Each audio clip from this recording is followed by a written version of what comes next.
Presentation shows the evolution of art from different eras. Art is a creative activity that expresses imaginative or technical skill through art.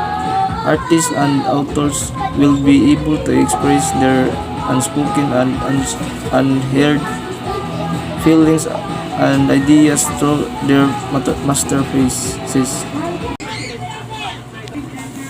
Evolution of art. What is art? Art is a creative activity that expresses imaginative or technical skill. It produces a product.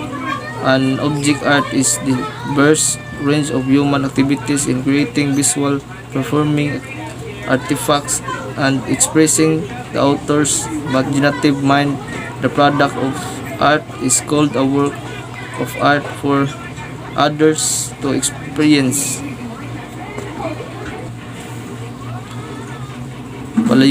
Paleolithic era. For art histories purposes, Paleolithic art refers to the late Upper Paleolithic period. This began around 40 years ago and latest throughout the Pleistocene Ice Age, which ended about 8000 BCE. This period was marked by the rise of Homo sapiens and their ever developing ability to create tools and weapons. Cave painting contained far more than figurative art, meaning many elements are symbolic rather than realistic. Art from this period represents a giant leap in human cognition, abstract thinking. Art in the Bronze Age. The Bronze Age was a historical period mainly characterized by bronze craftsmanship. The term Bronze Age was first coined by the Danish antiquarian Christian Jorgensen Thomsen 1788 and 1865 as part of the three-age system, an ancient civilization which either produces bronze on its own or acquires it through trade. Trade is considered to be in the Bronze Age. The Bronze Age began with the advent of smelting, which is the melting of a metal so that it can be shaped and manipulated. Although the advent of the Iron Age heralded greater use in tools and weaponry, bronze and gold continue to be used for their beauty and resistance to rust and decay. Age of Idealism. Classical Greek idealism was a style of art that was present in almost all Greek statues. Idealized statues were sculpted so that the human figure would look perfect. The Greeks would use proportions between different parts of the body to try to make the statue look flawless. The muscles were well defined as to try to show of the perfection of the figure.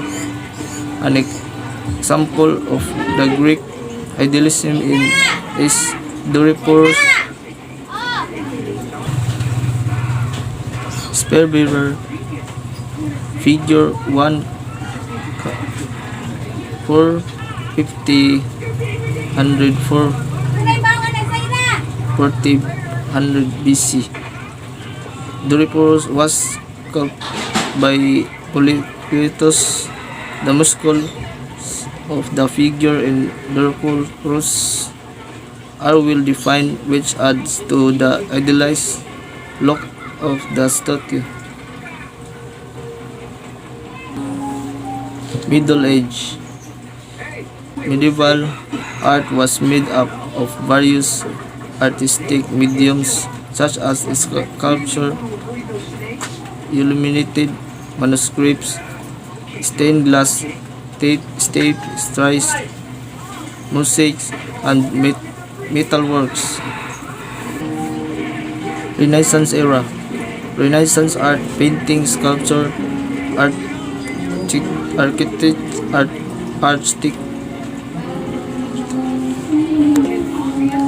architecture, music, and literature.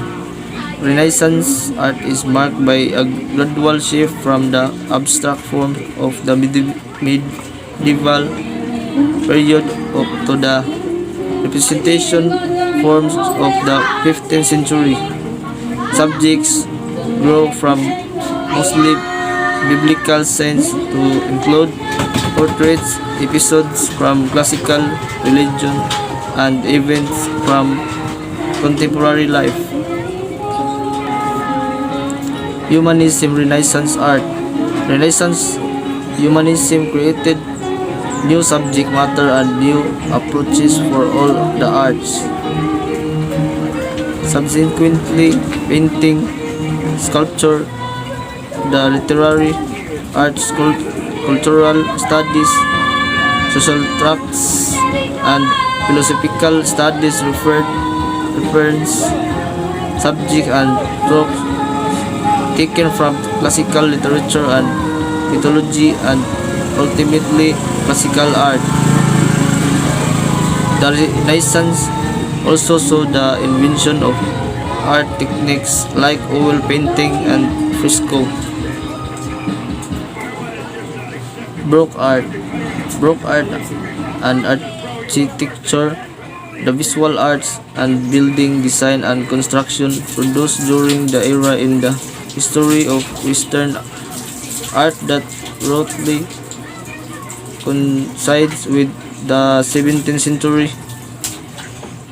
The arts present unusual diversity in the Baroque period, chiefly because current of naturalism and classicalism consisted and intermarried with the typical Baroque style.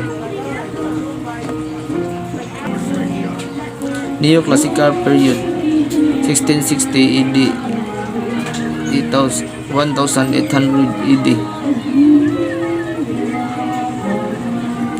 The neoclassical period, neoclassicalism or neoclassicism was a revival of Greek and Roman art and architecture in Europe. The neoclassical period, neoclassicalism or neoclassicism was a revival of Greek and Roman art and architecture in Europe. Neoclassicalism art was a revival of classical ideals, and it is important to place it contextually to understand it as a movement. Neoclassicalism art was a revival of classical ideals, and it is important to place it contextually to understand it as a movement. Romantic Age 1800 and 1850. Around the turn of the 19th century, the Romantic movement began to emerge throughout Europe. The Romantic movement, which emphasized emotion and imagination, emerged in response to artistic disillusion with the Enlightenment ideas of order and reason, emphasizing the subjective, the individual, the spontaneous, irrational, visionary, imaginative, and transcendental. Romanticism rejected the style and notion of neoclassicism. Impressionism 1865 and 1885.